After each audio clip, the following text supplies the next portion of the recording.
우리나라 축구 역사상 가장 불미스러운 일이 지난번 아시안 게임이 아니라 아시아 축구 선수권 대회에서 준결승전을 앞두고 있었다는 거 여러분 다 알고 계시죠? 사실 그런 일은 쉽게 일어나는 일이 아니거든요. 또 우리나라 같이 상명하복 이런 어떤 그 문화 속에서는 굉장히 그 드문 일이 벌어지게 된 거예요. 사실 그 상세하게 보도가 되지 않아서 그러지 아주 있어서는 안 될 일이 벌어진 것이거든요. 내일 준결승을 하는데 우리나라 선수들끼리 끼리끼리 이렇게 서로 마음에 맞는 사람들끼리 모여가지고 안 맞는 사람들하고 뭐 소위 선후배로 이렇게 상당히 몸싸움까지 할 정도, 그 정도가 어디까지였는지는 공개를 안 하니까 우리가 모릅니다만은 손흥민 선수가 손가락이 다칠 정도로 그런 일들이 있었단 말이에요. 처음에 제가 딱 경기를 보니까 기본적인 패스가 안 되는 거예요. 올려주는데 받는 사람이 없고 신기하다. 그리고 여러분 아시다시피 유효스팅이 그 경기에서 하나도 없었거든요. 우리나라 그 선수들이 그럴 정도는 아니었는데 우리보다 훨씬 약한 팀하고 싸우면서 형편없길래 신기하다고 제가 좀 그렇게 생각했어요. 알고 보니까 그런 일이 보도된 건데 그 왜 보도했냐 그러면요, 그 축구협회장이 자기 그 책임을 면하려고 그렇게 했던 거예요. 자기 책임을 면하려고 이게 선수들이 그래서 이렇게 된 일이다 이렇게 하려고 은근히 흘렸던 거 아니겠어요? 저는 그렇게 보거든요. 어쨌든 자, 여러분 여기서 중요한 게 뭐냐면 이 사람들은 거기에 나갔으면 살든지 죽든지 누구를 위해서 싸워야 됐어요? 살든지 죽든지 누구를 위해서요? 조국을 위해서. 이게 이제 선거 전에 이 얘기했으면 큰일 날 뻔했죠. 이게. 살든지 죽든지 누구를 위해서요? 조국을 위해서 이렇게 했어야 되거든요. 이게 사실 이 사람들은 대표 선수들이고 조국의 영광을 위해서 싸워야 됐기 때문에 솔직하게 말씀드리면요, 그런 일이 일어났으면 안 돼요. 그는 코치 책임도 아니고요. 뭐 맨날 그 클린스만한테 그걸 다 돌리는데 자기 나라 선수들이 붙어 싸우는데 이 사람은 온 지가 얼마나 됐다고 그것까지 다 수습하시겠어요? 이게 만만하게 이 사람은 되게 이번에 많이 당했어요. 제가 볼 때는. 그런데 절대 일어나서는 안 돼요. 근데 그들 속에는 조국의 영광이 아니야. 이게 지금 그 정신이 매우 약했다고밖에 볼 수가 없어요. 우리가 지금 국가 대표로 나왔다는 거, 자기들 속에 누가 있었어야 돼요? 자기들이 아니라 성민이나 뭐 이강인이나 이런 사람들이 아니라 누가 있었어야 돼요? 자기 안에서 조국이 살고 있어야 되잖아요. 지금 이 순간은 적어도. 이게 안 됐기 때문에 문제가 일어난 거예요. 그래서 대표 선수는 아무나 되어서도 안 되고요. 정말 그 책임감이 엄중하고, 맞잖아요, 여러분. 그런 생각을 가지고 가야 되는데, 이게 참 안타까운 거죠. 근데 이거는 이제 오늘 우리에게도 다 해당하는 얘기가 되겠어요. 우리가 우리 안에 누구를 품고 사느냐, 누구를 위해서 사느냐. 사도 바울은 이 점에 있어서 오늘 우리에게 커다란 도전을 줍니다. 이 사람은 감옥 밖에 있을 때나 감옥 안에 있을 때나 어디에 있든지 항상 그 사람 속에는, 그 안에는 그리스도가 살고 계셨어요. 그래서 그는 살든지 죽든지 그리스도가 자기를 통해서 영광을 받기 원하는 그 마음밖에 없어요. 이 손익을 계산할 때도, 이게 손해냐 이익이냐 할 때도요, 항상 그리스도를 이게 중심으로 손익 계산이 되어지고 그런 사람이었다 그 말이에요. 제가 자주 말씀드리면, 예를 들어서 여러분 별 그런 문제가 아니에요. 그래도 내가 오늘 이 시간에 성경 공부 나가서 말씀을 듣고 배우는 이것이 그리스도에게 유익이 되겠다. 이래서 나와야 여러분 이게 정상이에요. 다른 목적으로 다른 이유로 나와서도 안 되는 거예요. 이게 그리스도를 위하는 길이다. 혹시라도 수요일이라고 새로운 사람들이 찾아나온다면 아무도 없는 곳에서 어떤 그 교회를 누가 두 번 나오겠는가, 이런 생각을 가지고 내가 한 사람이라도 내가 전도는 못할지언정 그 자리에 앉아있음을 통해서 도움을 줘야 되겠다, 이런 생각을 가지고 이 자리에 참여하는 거예요. 이게 그리스도 정신이에요. 그리스도가 내 안에 사는 그런 모습이죠. 근데 저를 비롯해서 우리 모두가 그리스도가 이미 살고 계시지만 의식을 잘 못하는 경우도 있고 또 소통이 잘 안 돼서 여전히 내 안에서 내가 주인이 돼서 행하는 이런 모습들이 아직 많이 남아 있습니다. 저와 여러분이 늘 연약하잖아요. 그래서 오늘 말씀을 통해서 다시 한번 우리가 힘을 얻었으면 좋겠습니다. 자, 1번 한번 보도록 할게요. 1번입니다. 읽읍시다. 시작. 바울은 자신이 구원을 받을 것을 알고 있습니다. 자기를 돕는 두 가지 사실을 알고 있었기 때문입니다. 그것들이 무엇입니까? 19절. 이것이 너희의 강구와 예수 그리스도의 성령의 도우심으로 나를 구원에 이르는 줄 아는 것이라. 뭐라고요? 여기 보면 자신이 구원을 받을 것을 알고 있습니다 말하는데 이게 모이 아포베세타이라고 되어 있는데 이게 이제 여러분 우리나라에는 그에게 뭐 이런 거 있잖아요. 내가 그 선물을 그에게 주었다, 그녀에게 주었다 할 때 이걸 이제 그 외국에서는 삼격이라고 하고요, 다티브라고 하는데 이 삼격이 여러 가지 용도가 있어요. 그런데 여기 지금 빌립보서에 보면 이게 이제 그 그리스어나 라틴어 문법에 보면 다티브스 코모디라는 그런 용법이 있어요. 근데 이게 뭐냐면 이익과 손해를 말하는 모예요. 이게 나에게 유익이 된다, 유익이 되지 않는다 이렇게 할 때 삼격을 쓰는데 이 모이라는 삼격이 강조돼서 나오거든요. 이게 나에게 아포베세타이는 뭐냐면 유익을 주는 것으로 나타날 것이다 이렇게 되어 있어요. 지금은 나타나지 않았지만 결국은 유익으로 이끌 것이다. 나를 구원으로 이끌 것이다. 이 구원이 이제 감옥에서 석방이 되는 것도 있을 것이고 또 그리스도의 영광이 자기를 통해서 더 많이 드러나게 될 것. 이 유익은 두 가지 뜻을 다 가지고 있어요. 한편으로는 지금 현재 바울이 감옥에서 나가는 것이 유익이 될 수 있다고 생각이 드는 거죠. 또 한편으로는 감옥에 갇혀 있으면서도 그리스도가 자기를 통해서 더 많은 이익을 얻게 될 것이라는 이런 차원에서 유익을 주는 것으로 분명히 입증이 될 것이다. 나를 유익으로 이끌 것이다. 근데 그렇게 말하는 근거가 두 가지인데 첫 번째 근거는 뭐죠? 여러분들의 뭘 통해서요? 간구, 이게 데에스오스라고 하는데 supplication. 여러분들의 간청. 제가 좀 마음에 잘 들지 않는 번역이 기도라는 번역이에요. 사실 기도라는 것은요, 이게 참 뭐랄까 간청한다는 의미가 좀 많이 포함이 안 돼 있는 것 같아요.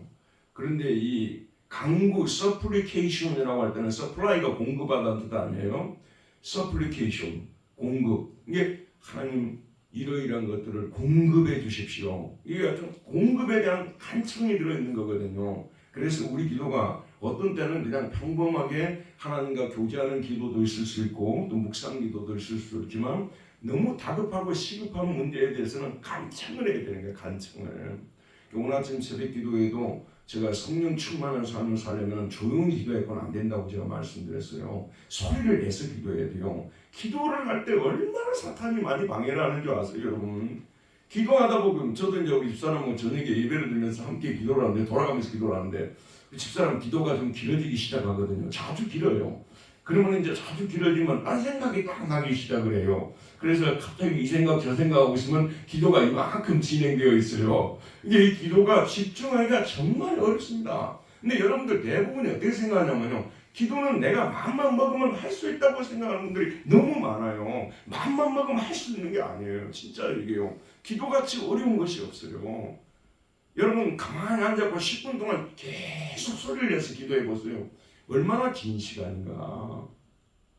그래서 성령 충만하기 위해서는 우리가 소리를 내서 기도해야 된다고 저는 강조를 하고 싶어요. 모든 사람이 있는데 소리 낼 필요는 없지만 자기가 그냥 소리를 낼 수 있는 그런 곳에서는 소리를 내서 기도하는 것이 정말 우리에게 도움이 됩니다. 이 빌립보 교인들이 바울이 이제 감옥에 갇혔다는 소식을 듣고 함께 모여서 열심히 기도하는 거예요. 우리가 생각할 때는 석방을 위해서 기도했다고만 말할 수가 있겠지만 또 그 이상의 기도도 드릴 수 있겠죠. 감옥 생활을 잘하게 하시고 또 건강을 지켜주시고 또 그곳에서 그리스도와의 더 깊은 사귐을 갖게 해주시고 또 바울이 갇힌 이 사건을 통해서 하나님의 영광이 더 크게 드러나기를 원합니다. 여러 가지 이런 기도가 됐겠죠. 빌립보 교인들이 간절히 기도하는 소식을 들었어요. 그래서 바울이 여러분들이 이렇게 기도하니 내가 나오지 않을 수 있겠습니까? 이렇게 얘기를 하고 있는 거예요. 두 번째 근거가 뭐죠? 두 번째 근거가 뭡니까? 성령의 도우심으로, 성령의 에피코레기아스, 성령의 도움으로, 성령의 도움을 통해서 여러분 하나님의 역사가 이루어지는 데는요 항상 우리의 기도와 성령의 역사가 함께 어우러져서 재밌는 게 뭐냐 코레기아스라고 되어 있는데 이게 코러스가 여기서 나오면 코레기아스 여기서 코러스가 나온 거예요. 코러스 합창단 아시죠? 이게 이제 우리 기도와 성령의 도움이 어우러져서 합창을 해서 바울이 구원을 얻는데 이르도록 할 것이라고 말해주고 있는 것이거든요. 우리 하나님의 역사가 사실은 항상 이렇게 이루어집니다. 우리 인간의 기도만을 통해서 이루어지는 게 아니에요. 성령님이 그래도 도와주셔야 돼요. 그러니까 어떤 때는 놀라운 사실이 여러분 기도 하나도 안 했는데 내가 그냥 생각만 하고서 도움받는 경우도 있죠. 그거는 이제 성령님께서 친히 기도하시고 친히 이루어질 경우를 말하는 것이거든요. 근데 어떤 때는 또 내가 간절히 기도했는데 정말 안 들어주시다가 어느 순간에 들어주시던 그래서 결과적으로 보게 되면 항상 하나님의 역사는 우리의 기도와 성령의 역사가 함께 어우러져서 이와 같이 역사를 이뤄내기 때문에 사실 기도 자체도 성령의 도움을 받지 않고서는 기도가 되는 게 아니에요. 기도만큼 어려운 일이 없는데 많은 분들이 기도가 쉽다고 생각하는 거예요. 그래서 일주일 내 기도한 시간을 갖다가 시간당 정해놓고 보면 너무 기도한 시간이 적은 거예요. 근데 우리는 항상 어떻게 생각하냐면 나는 늘 기도하며 산다고 사탄이 그렇게 착각을 하게 만들어 버리는 거예요. 제가 가끔 가다가 여러분들한테 이런 얘기 하죠. 하루에 공부를 2-3시간씩 한다. 2-3시간 웃을지 모르겠어요. 2-3시간 매일 해봐요. 매일 되는가요? 2-3시간 매일이 쉬운 게 아니고 집중하는 시간이거든요. 제가 그제 이제 이 유튜브를 보면서 아주 공부를 잘했던 연예인이 있더라고요. 뭐 학력고사 3개 틀리고 이런 연예인이 있는데 여자 연예인이더라고요. 이름을 잊어버렸는데 항상 무엇을 체크하냐면 하루에 직접 공부한 시간을 체크를 했대요. 그래서 16시간을 채웠대요. 하루에 직접 공부한 시간만 16. 그 사람 말이 진짜예요. 오랜만에 딱 와닿는 얘기 하더라고요. 그 사람이 16시간을 한 거예요. 진짜 공부하는 시간만. 하루에 2-3시간 공부한다는 것도요. 계속 그 집중해서 그 시간 공부하면요. 그 이상 못해요. 저 같은 나이에서는요. 집중해서 3시간 이상 할 수가 없어요. 여러분 안 하니까 몰라요. 이게 하면 이게 얼마나 어려운 일인지 알 것인데 기도도 한 사람이 어렵다는 거 알아요. 안 해본 사람들은 기도가 어려운지 조차도 몰라요. 근데 여러분 기도는 정말 우리가 해야 됩니다. 시험에 들지 않게 깨어 기도하라. 너희가 1시간도 나와 함께 기도할 수 없었더냐. 이 말씀을 항상 명심하고요. 내 기도가 항상 부족하다 생각해서 여러분들이 열심히 기도할 때 하나님의 역사가 일어나는 줄 믿습니다. 자, 2번 한번 보도록 합시다. 2번 문제 읽읍시다. 시작. 바울의 간절한 기대와 소망이 무엇입니까? 20절 한번 읽어볼까요? 나의 간절한 기대와 소망을 따라 아무 일에든지 부끄럽지 아니하고 지금도 전과 같이 온전히 담대하여 살든지 죽든지 내 몸에서 그리스도가 존귀하게 되게 하려 하나니. 바울의 간절한 기대와 소망이 무엇이라고요? 첫 번째가 뭡니까? 아무 일에도 부끄러워하지 아니하고. 이게 이제 부끄럽게 되지 아니하고, 자 이것인데 이 번역을 부끄러워하지 아니하고라고 되는데 부끄럽게 되지 아니하고 그렇게 번역을 해야 이게 올바른 번역입니다. 아무 일에도 부끄럽게 am ashamed라고 되는데요. 부끄럽게 되지 아니하고. 자 이거는 무슨 뜻인지 보도록 할게요. 제가 가끔 가다가 신사참배에 대해서 설교를 할 때 우리나라 그 목사님들이 사실 여러분요 천주교에 대해서 좀 알고 계십니까? 천주교는 개신교가 1884년에 들어왔잖아요. 1884년에 들어왔죠. 근데 1770년경에 단 100년 전에 가톨릭이 들어왔어요. 100년 전에 가톨릭이 들어왔는데 왜 그렇게 가톨릭이 사람들이 많이 죽은 줄 아세요? 정확하십니다. 유교 문화에서 들어왔잖아요. 조상한테 제사 드리는 거 있잖아요. 근데 여러분 우리 기독교에 대해서 많은 사람들이 굉장히 많이 착각하고 있는 것이 뭐냐면요. 사실은 그 조상 숭배까지는 아니라 하더라도 부모 공경, 조상에 대한 공경은요. 기독교가 엄청나게 강하게 가르치는 정도거든요. 어제도 제가 마틴 루터의 그 대요리 문답을 읽었는데 내 부모를 공경하라. 내 부모를 공경하라. 그런데 하나님께서 공경하라는 말은 사랑하라는 말은 많이 쓰셨지만 공경하라는 말은 부모에게만 썼다는 거예요. 이 계명이 얼마나 중요하고 그리고 내 부모를 공경하라. 이것이 너에게 많은 재물들을 가져다 주고 장수하게 할 것이다. 이 약속도 부모에게 공경하는 것만 썼다는 거예요. 근데 우리 기독교에도 부모 공경에 대한 강조가 굉장히 많거든요. 그래서 뭐 부모를 저주하는 사람은 구약 율법에서는 천국이라고 했잖아요. 맞죠, 여러분? 그렇게 많이 강조하는데 그걸 효과적으로 그 당시에 반박을 못했던 것 같아요. 그리고 또 워낙 이거 제사 문화가 세니까 그래서 가톨릭 때 제사 드린 것 때문에 엄청나게 많은 사람들이 죽었잖아요. 4대 사후 가시죠. 그 중에 많은 사람 죽었어요. 가톨릭이요. 그런데 1920년대 26년인가 7년인가 들어와가지고 로마 가톨릭에서 교황청에서 놀라운 성명을 발표를 했는데 교령이라고 하거든요. 그게 뭐냐면 이 제사 드리는 것은 이것은 우상숭배가 아니다 이렇게 얘기를 해버렸어요. 그래서 천주교는 그때부터 굉장히 많이 타협을 하게 되는데 신사에게 절하는 것도요. 이거는 국가 경례의식이지 알겠죠 여러분? 이거는 우상숭배가 아니다. 제일 먼저 발표한 데가 천주교예요. 천주교 한 명도 안 죽었어. 천주교인들은요. 너무 우리가 모르는 게 많아요. 천주교인들은 신사참회 때 한 명도 안 죽었다니까 제일 빨리 선언해버렸어요. 교황이 그렇게 얘기를 했기 때문에. 그 다음에 이제 감리교는 1930년도에 들어오면서요. 감리교에 가지고 있던 전통이 깨져버리고 조선 기독교회라는 걸 만들어버린 거예요. 조선 감리교회를. 양주삼이라는 이 감독이 나와가지고 한국적 감리교를 이야기를 하고요. 바로 그 사람들이 선언을 해버렸어요. 이거는 조상숭배하는 건 이거는 이 조상숭배가 아니고 우상숭배가 아니다. 이거는 그리고 그냥 예의를 표하는 것이다. 국가의 예의를 표하는 것이다. 이렇게 얘기를 해버렸어요. 그래가지고 감리교를 금방 손들어 버렸어요. 자, 그래서 1937년에 들어왔고는 장로교도 역시 손을 들어버리고요. 그래서 실제로 너무 빨리 이 목사님들이 손을 들어버려서 죽은 사람이 너무 적어요. 그리고 이로 인해서 많은 목사님들이 어떻게 된 줄 아십니까? 부끄러움을 당하게 됐어요. 나중에 해방 후에 어떤 일이 일어난 줄 아십니까? 자기 목사님이 신사 참배한 줄도 몰랐어요. 나중에 보니 우리 교회 목사님이 신사 참배를 했더라는 거예요. 이 사실이 알려질까 봐서 다수파가 신사 참배 반대했던 파를 눌러버렸어요. 살아남으려고. 이해하시겠죠? 이런 거 넘어가니까 이제 그만하고 제가 드릴 말씀은 감옥에서 변절해서 부끄러움을 당하지 않는 것이 자기 간절한 기대와 소망이에요.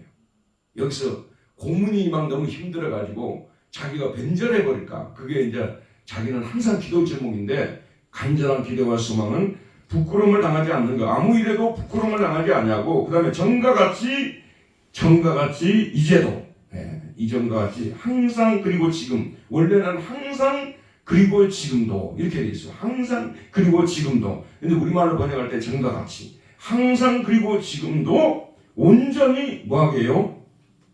담대하여. 가다가 막 주눅이 들어가지고 목소리가 기어들어가고 예수가 그리스도라는 이 말을 부끄러워서 하지 못하고 이렇게 되지 않는 것이 자기 간절한 기대예요. 전과 같이 온전히 담대하여. 그 다음 뭐라고요?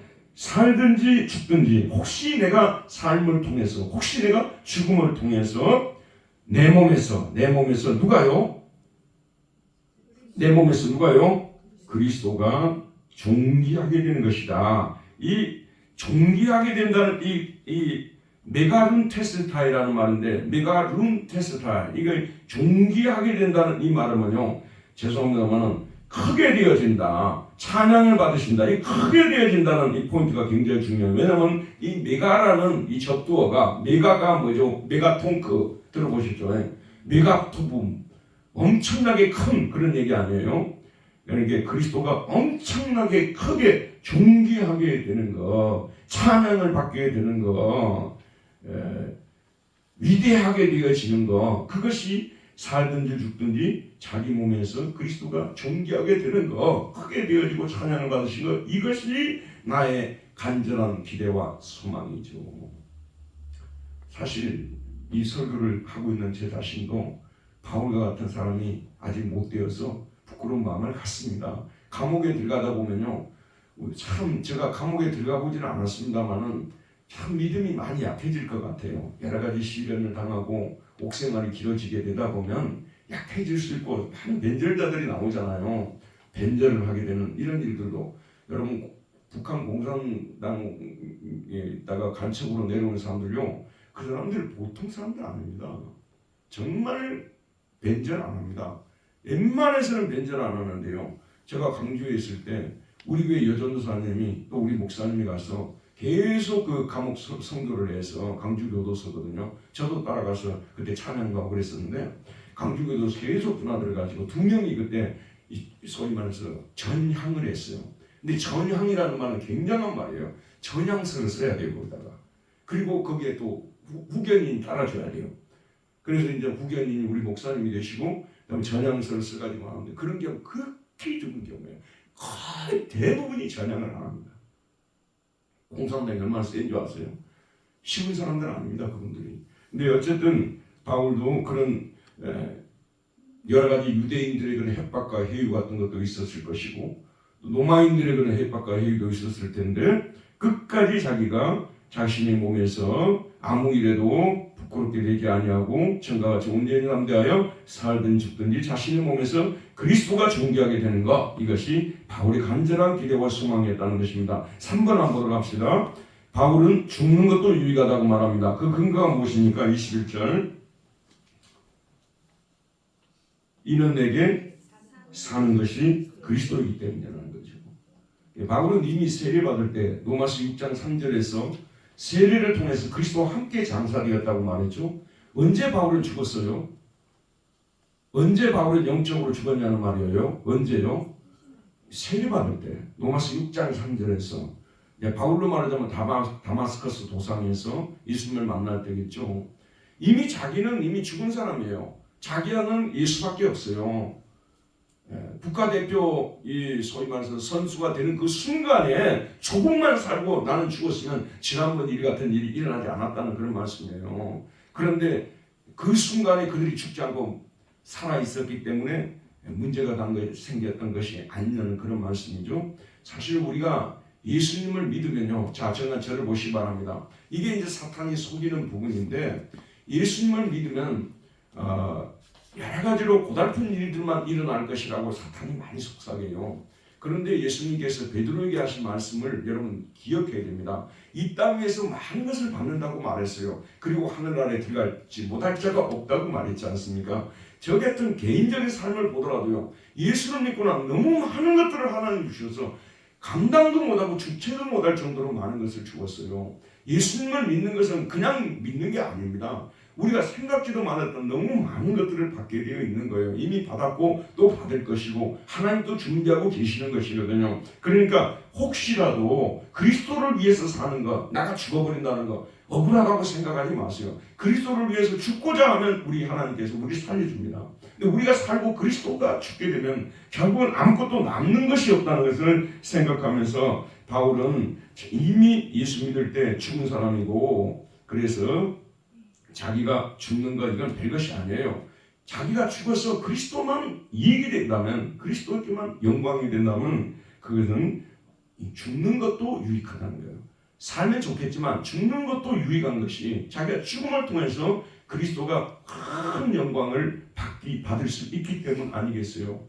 사실요, 별것도 아닌 인생을 살아간 분들 중에서도요, 죽을 때 딱 죽어가지고요, 자, 후세에 너무 많은 사람들에게 은혜를 끼치고, 예컨대 자, 한번 보세요. 성경 우리가 읽을 때 어떤 사람을 통해서 많은 은혜를 받아요? 창세기 읽을 때. 창세기 읽을 때 특별히 우리가 은혜를 받는 사람이 누구예요? 아벨 아니에요. 아벨은 소위 우리식으로 말하자면 공로나 업적이나 그런 것이 거의 없었던 사람이에요. 그냥 하나님을 신실하게 믿었던 사람 아니겠어요? 그렇죠, 여러분? 근데 아벨이 그렇게 믿어서 가인의 시기를 받아서 가인이 아벨을 돌로 쳐 죽였잖아요. 그런데 그 아벨이 그 믿음을 지키기 위해서 살았던 그 모습이 후세의 그리스도인들에게 많은 은혜를 끼치고 그렇습니다, 여러분. 죽는 것이 죽음을 통해서 삼손도 죽음을 통해서 살았을 때 그 블레셋 사람들 죽은 것보다 더 많이 죽였다고 말하지 않습니까? 사실 잘 죽어야 돼요. 지상의 삶을 엄청 잘 살아놓고도요, 마지막에 가가지고 변절돼가지고 그냥 망한 사람이 한두 명이 아니에요. 그걸 이제 신사참배 공부해 보게 되면 그게 그냥 리스트가 다 나와버려요. 그게 한때 여러분 성결교회에 이명직이라는 목사님이 계셨어요. 여러분 이건 사실 잘 모르시죠? 원래 우리나라가 제일 처음에 들어와서 언더우드가 아펜첼레가 들어왔잖아요. 그러니까 언더우드는 장로교 선교사고 아펜첼레는 감리교 선교사예요. 그러다 보니까 바로 세문안교회 세우면 바로 옆에다가 정동 감리교회 세웠어요. 그리고 여기에다가 배제고등학교 세우면 바로 경신고등학교 세우고요. 그래서 항상 같이 갔어요. 장로교가 좀 앞서갔지만 감리교가 이렇게 추격을 해서 비슷비슷하게 올라갔어요. 성결교는 이름도 없었어요. 성결교는요 1900년도 초에서 시작된 것이거든요. 일본에서 원래 들어왔어요. 그래가지고 우리나라에서 이제 중앙성결 전도관이 생겨가지고 중앙성결교의 전신이죠. 성결교가 전도를 시작을 했는데 1930년도에 장로교 감교 게임이 안 됐어요. 30년대에 들어와가지고 그 유명한 부흥사 이 누구죠? 기억이 안 나요? 그 목포에 가서 그 전도도 하시고 갑자기 저기 목사님 기억이 안 나네요. 그 부흥사님하고 그 다음에 이명직이라는 목사님하고요. 그 이명직 목사님이요. 지금 그 사람 그때 그 변절되기 전에 글을 읽어보면요. 살아있는 글이에요. 그리고 정말로 성결교가 그때 성결교가 된 것이거든요. 그전에는 이름이 성결교가 아니었어요. 그 당시에 1930년대 초에 목사들이 너무 많이 타락하고 너무 세상에 많이 물들어가지고 교인들도 문중경 말고 그 유명한 부흥사님 계시잖아요. 이성봉 아이고 역시 장로님 다르십니다. 이성봉 이제 목사님하고 이명직 목사는 근데 일반 사람들이 이성봉만 알고 있거든요. 이명직 목사 그렇게 유명했어요. 그 사람이 정말로 그냥 그 불을 뿜는 설교를 했고요. 이름도 성결교로 갈아버렸다니까요. 바꿔버렸어요. 교인이 성결해야 된다는 거예요. 그래서 그 사람들은 성결을 그렇게 많이 갔어요. 그래서 그분들이 전한 복음이 사중복음인데요. 첫째는 중생하고 그 다음에 뭐 해야 돼요? 성결, 성결, 그 다음에 신용, 치료받고 그 다음에 재림. 이게 성결교의 사중복음이에요. 근데 그게 중요한 것이 성결이었어요. 근데 그 목사들이 그 당시에 너무 많이 타락했어요. 장로교, 감리교 할 것 없이 많은 목사님들이 타락을 했어요. 그래서 이 성결교라는 것을 잉태시켰는데 죄송합니다만 이 사람이 이명직 목사님이 성결교 총회장 할 때 앞장서서 가서 신사에 참배했잖아요. 그리고 심지어는 일본에까지 가서 참배했잖아요. 그러니까 어떻게 되겠어요? 여러분 잘 죽어야 된다니까요. 끝이 좋아야 된다니까요. 끝이 나빠버리면 처음에 좋았던 것이 다 안 좋아져 버린 거예요. 그래서 여러분들이 마지막까지 신앙을 잘 지키게 해주십시오. 죽는 순간에도 하나님을 영광스럽게 하고 죽을 수 있게 해주시옵소서. 지금부터 저와 여러분들이 많이 기도해야 돼요. 반대로 말씀드려볼게요. 평소 때는 그냥 형편없이 살았어요. 그저 그렇게 살았어요. 그런데 마지막 순간에 예수를 주로 고백하고 장렬하게 죽는 이 모습을 볼 때 여러분 어떻게 되겠어요? 아까 이명진 목사보다 나은 사람이 되어버리는 거예요. 그러니까 우리가 죽는 순간까지 믿음을 지키는 것이 그래서 이 땅 위에서 크리스찬의 삶은 마라톤과 같은 이 삶이에요. 많은 분들이 30km 정도 지점에 들어오면 마라톤 선수가 가장 어렵대요. 오랫동안 달려왔던 분들도요. 어느 정도 가면 또 신앙을 포기하는 분들도 있어요. 세상으로 돌아가 버리는 분들도 있어요. 끝까지 믿음을 지키고 매주간을 쓰는 것 이것이 너무나 중요합니다. 그렇기 때문에 우리는 서로를 위해서 기도해 줘야 되고 나를 위해서 기도하고 서로를 위해서 기도해야 하고 그래서 끝까지 완주하는 것 이것이 너무 중요해요. 저는 이제 많으면 한 25년 완주를 해야 되는데 좀 짧아지면 한 20년 이렇게 더 짧아지면 15년 달려가야 되는데 끝까지 잘 달려가야 돼요. 그리고 또 목사님들이 나중에 또 치매가 걸린단 말이에요. 그래서 또 가끔 그런 분들이 계세요. 그러면 또 참 이것도 또 이게 보통 일이 아니에요. 그래서 참 목사가 되는 것도 요즘 시대는 힘든 일이야 이게. 끝까지 달려가야 되는데 이게 쉽지 않은 일이라는 그런 말씀입니다. 그래서 저나 여러분이나 끝까지 달려가는 이것이 얼마나 중요한 것인가. 자, 그 다음에요 4번입니다. 같이 읽읍시다. 시작. 바울은 육신으로 사는 것이 자신의 일에 열매가 된다면 무엇을 택할지를 모른다고 말합니다. 22절 한번 읽어볼까요? 읽읍시다. 시작. 그러나 만일 육신으로 사는 이것이 내 일의 열매일진데 무엇을 택해야하는지 나는 알지 못하노라. 내 일이라는 것은 뭐냐면 그리스도를 전파하는 일이죠. 그리스도를 영화롭게 하는 일. 이거를 이제 그리스도를 전파하는 것이 육신으로 삶을 통해서 육신으로 사는 것이 자신의 일에 그리스도를 전파하는 일에 열매가 된다는 거죠. 바울은 지금 살아나와가지고 감옥에서 석방이 되어가지고 더 많은 사람들에게 그리스도를 전파해서 더 많은 열매를 가질 수 있다는 생각을 하게 되는 거예요. 이럴 경우에는 자기가 죽는 것보다도 사는 것이 더 낫지 않겠느냐 이런 생각을 한다는 말씀입니다. 그 다음 5번요. 함께 읽읍시다. 시작.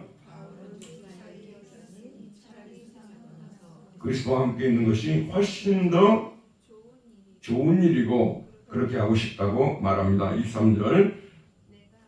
내가 그 둘 사이에 끼었으니 차라리 이 세상을 떠나서 그리스도와 함께 있는 것이 훨씬 더 좋은 일이라 그렇게 하고 싶구나. 이거는 누구한테 유익이라는 거예요?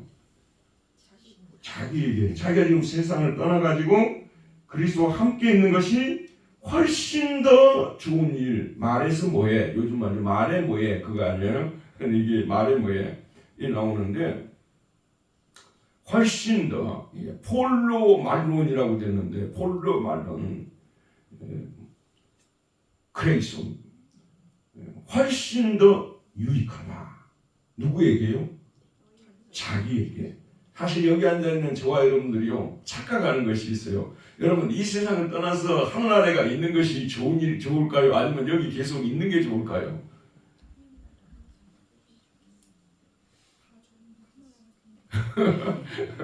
근데 생각으로는 그렇게 하지만은 사실 여기 있는 게 더 유익하다고 더 좋다고 생각하는 경우들이 많잖아요. 그런데 사실을 말씀드리면요, 그 돌아가신 분들이 있지 않습니까? 세상을 떠나신 분들 보면요, 너무 슬퍼할 필요가 없는 거예요. 왜 그러냐면 그들은 우리보다 더 좋은 곳에 가 있기 때문에 그건 눈물도 없고 병도 없고 뭐 시기 질투도 없고 뭐 자연재해도 없고 그런 곳에 가 계시기 때문에 그분들이 사실은 더 좋은 것이죠. 저도 마찬가지거든요. 죽는 것이 이제 나중에 여러분 싸워야 될 것이 많은데요. 이제 60이 넘어가게 되면 또 70이 넘어가시면 항상 싸워야 될 것이 뭐냐면 자기 몸을 위해서 이제 항상 싸워야 되잖아요. 자기 몸과 싸운다고도 말할 수가 있고요. 항상 여기가 아프면 또 여기가 나으면 저기가 아프고 또 이 피부병이 또 이미 사라졌다고 막 선언하고 다녔는데 얼마 안 있으면 또 나오고 안 나와도 될 게 나와요. 그러면 또 그걸 또 고치겠다고 또 제가 피부과에 한 3년 안 갔거든요. 그러니까 이 피부과에 가니까 선생님이 의사 선생님이 제가 그 사이에 마음을 바꿔서 다른 데 좀 다닌 줄 알더라고요. 저는요 일찍부터 결심했어요. 그곳에만 간다. 그래서 절대 안 바꿨어요. 그것도 하나의 의리다. 그래서 끝까지 안 갔거든요. 그래서 내가 그전에는 실제로 한 번도 안 갔습니다 하니까 그분이 놀래더라고요. 실제로 없었기 때문에. 근데 요즘 보니까 또다시 나오는 거예요. 이게. 그래서 이 몸을 여기를 또 낫게 하면 또 얼마 전에는 또 감기가 좀 살짝 걸렸어요. 지금 거의 다 나았습니다만 또 감기 걸리면 또 저는 심하게 안 걸리는데 어떤 분들은 이번에 막 한 달씩 걸리기도 하고 그랬다더라고요. 심지어는 막 이게 이명까지 오신 분도 있고요. 이번 감기도 쉬운 감기가 아니라 그러더라고. 저는 한 3, 4일이 지금 끝나버렸는데 어쨌든 이런 몸과 싸워야 되고 이 세상에서 사는 것이 또 자식을 키웠단 말이에요. 다 잘 돼야 되는데 어떤 자식은 또 쉽게 잘 돼가는데 어떤 자식은 또 매우 어렵고 또 이것으로 해서 근심이 이만저만이 아니잖아요. 또 어떤 애들은 애인도 데려와서 결혼도 잘하는데 우리 집에 누구처럼 아직도 못 데려오고 있고 나이는 들어가고 이런 일도 일어나고 또 예를 들어 사업하시는 분들은 잘 되는 때도 있지만 또 안 되는 때도 있어 고생을 하고 세상 사는 게 쉬운 일이 아니에요. 한번 생각해 보세요. 지금 우리나라에서 전쟁이 일어나고 있지 않습니다만 이란에서 그냥 또 이스라엘 갔다가도 얼마나 많이 또 폭격을 했습니까? 그럼 또 막 그걸 막 떨어뜨리는 또 막 이걸 또 쏘고 막 세상이 이런 곳이에요. 우크라이나와 소련의 전쟁, 러시아와 전쟁은 아직도 끝나지 않고 항상 전쟁의 위협이 있고 자연재해의 위협이 있고 이 세상이 여러분 보통 세상이 아니에요. 우리가 편안하게 사는 세상이 아니거든요. 그래도 우리는 떠나는 것보다 여기 있는 것이 현재까지는 더 좋죠. 현재까지는 더 좋죠. 어쨌든 자 여기 보면 그 두 사이에 끼었으니 차라리 세상을 떠나서 그리스도와 함께 있는 것이 훨씬 더 좋은 일이라 그렇게 하고 싶다는 거죠. 누구에게 유익이 되기 때문에요. 이게 자기에게 이익의 자기 이익의 관점에서 보면 그렇다는 겁니다. 그런데 그다음 몇 번입니까? 자 6번 읽읍시다. 바울은 육신으로 사는 것이 누구에게 유익이 될 것이라고 말합니까? 24절 내가 육신으로 있는 것이 너희를 위하여 더 유익하리라. 지금 바울이 손익을 계산한다고 말이에요. 근데 항상 바울은 뭐냐면 그리스도를 위해서 무엇이 더 유익이 되냐, 또 빌립보 교인들을 위해서 무엇이 더 유익이 되냐 이거예요. 여러분들한테 죄송합니다만은요, 여러분들이 믿거나 말거나 저는 참된 목회자는 그래야 된다고 생각해요. 예를 들어서 목회자가 A라는 교회에서 B라는 교회로 갈 수도 있겠죠. 또 아예 교회를 그냥 그만둘 수도 있겠죠. 근데 그것이 항상 하나님을 위해서라는, 하나님께 이익이 되어야 된다는 이것과 그 다음에 뭐냐면 성도들에게 이익이 되어야 된다는 이것이 나는 늘 생각하고 있는 바예요. 그래도 그런 면에서는 제가 완전히 타락한 목사는 아니라고 여러분이 믿어주셨으면 좋겠어요. 그래야만 하는 거예요. 목사가 자기 유익이 돼가 이익을 위해서 지금보다 좀 큰 교회가 났단 말이에요. 그러면 가버린단 말이에요. 그럼 이거는 뭐냐면 다 옮길 때는 낼 생각을 다 하죠. 이게 더 많은 사람들에게 전도를 해서 막 면대기를 다 하잖아요. 그럼 따져놓고 보면 자기 야망과 자기 포부가 있었을 거 아니에요. 많은 목사님들이 그걸 못 펼치고 있는 거 아니에요. 솔직히 설교도요, 좀 큰 교회 가서 하면 훨씬 더 잘 돼요. 나도 해봤거든요. 훨씬 더 잘 되고요. 이 작은 교회 몇 명 놓고 하는 설교가 얼마나 어려운 건지 아세요? 그래서 이나마 하는 거 잘하는 거예요.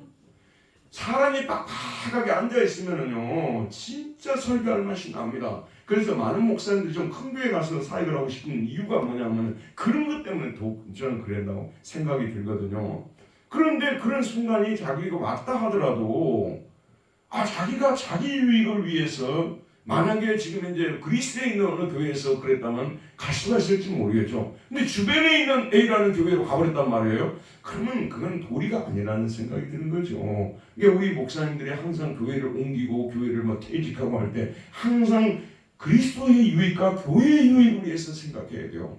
그래야 되고 여러분도 마찬가지예요. 나 한 사람이 자꾸 사탄이 그러거든. 너 한 사람 교회 뭐가 그렇게 중요하다고. 너 한 사람 교회 옮기고 그런 게 뭐가 중요하다고. 사탄이 그렇게 속삭이거든요. 그렇지 않습니다. 항상 우리가 교회를 옮길 이유들도 때로는 있겠죠. 또 많이 남쪽으로 뭐 이사를 간다든지 뭐 그런다면 옮길 수 있겠죠, 여러분. 그러나 웬만하면 옮기지 않아야 되는 거예요. 이게 뭐냐면 하나님께서 여기까지 오게 된 것도 하나님의 섭리와 계획 속에서 우리를 데려다 놓은 것이기 때문에 그리스도를 위해서 무엇이 유익하냐, 무엇이 이익이냐, 또 이 교회를 위해서 무엇이 이익이냐, 무엇이 유익하냐, 이런 관점을 우리가 버린다면요, 이미 그때는 맛을 잃어버린 미나리하고 똑같은 거예요. 미나리라고 뜯어와서 삶아 먹어봤는데 미나리 냄새가 하나도 안 나는 거예요. 그래도 분당 두레교회 다닌다 했고 사람들이 작은 교회 다닌다고 업신욕했는데 만나서 이야기를 하니까 냄새가 나는 거예요. 그리스도 냄새가 나고 교회 사랑하는 냄새가 날 때 두 번 다시는 오지 못하지 않겠습니까? 그런 그리스도인들이 되어야 된다는 말씀입니다. 여러분, 우리가 좀 작은 교회 다니고 그러더라도요, 자기 정체성은 분명히 하고 어디를 가든지 정말 인정을 받을 수 있는 그런 사람들이 되어야 되는 거예요. 제가 강주에서 신앙생활 할 때요, 개척교회를 갔어요. 그때 10몇 명이 모여가지고 목사님 가족을 준비를 개척, 내가 1호로 거기에 교회를 들어갔거든요. 이게 나중에 이제 교회가 좀 크니까 한 40-50명 될 때 이제 우리가 그 교회를 이제 다니다가 이 총신대 신대원에 시험을 쳤어요. 그 당시는요, 한 600명이 되는데 문교부에서 인정하는 학교는 60명밖에 안 됐어요. 그것도 총신 대학 졸업한 애들 한 40명 들어오고 일반 대생들은 20명밖에 못 들어갔어요. 그런데 저하고 우리 친구하고 우리 작은 교회 2명이나 거기에 들어갔어요. 그런데 우리 옆에 있는 큰 교회들은 1명도 못 들어갔어요. 얼마나 고소하든지.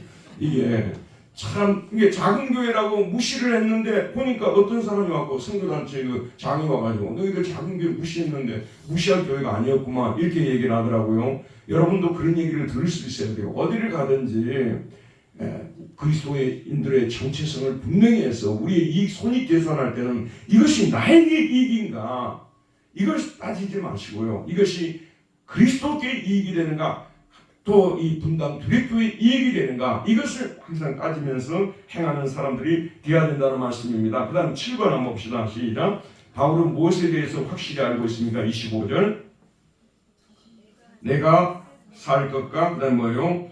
너희 믿음의 진보와 기쁨을 위하여 너희 무리와 함께 거할 이것을 확실히 아노니 바울이 자신이 살 것이 아마 성령께서 기도하는 가운데 확신을 주셨던 것 같아요. 죽지 않고 살 것이라 넌 더 살아 있어야 된다. 더 살아서 주의를 해야 된다. 그리고 빌립보 교인들의 뭐예요? 믿음의 진보와 기쁨을 위하여 너희 무리와 함께 거할 이것을 위해 내가 다시 빌립보 교회에 가가지고 그들의 믿음을 도와주고 그들을 예수를 더 잘 믿는 사람 만들어줘야 된다. 거기에 대해서 성령께서 확신을 주었기 때문에 그 사실을 확실히 알고 있다고 말하는 것입니다. 그 다음에 8번 읽읍시다. 시작. 바울은 그가 빌립보 교인들과 같이 있음으로 인해서 그들이 그로 말미암아 그리스도 예수 안에서 무엇이 더 풍성해질 것이라고 말합니까? 자 26절 내가 다시 너희와 같이 있음으로 그리스도 예수 안에서 너희 자랑이 나로 말미암아 풍성하게 하려 함이라. 자, 빌립보 교인들이 이제 바울이 돌아왔단 말이에요. 바울이 빌립보 교회에 와서 말씀을 전하고 그럽니다. 그럼 어떻겠습니까? 무엇이 그렇게 자랑스럽겠습니까? 자, 바울은 확실히 하나님의 종이 맞다.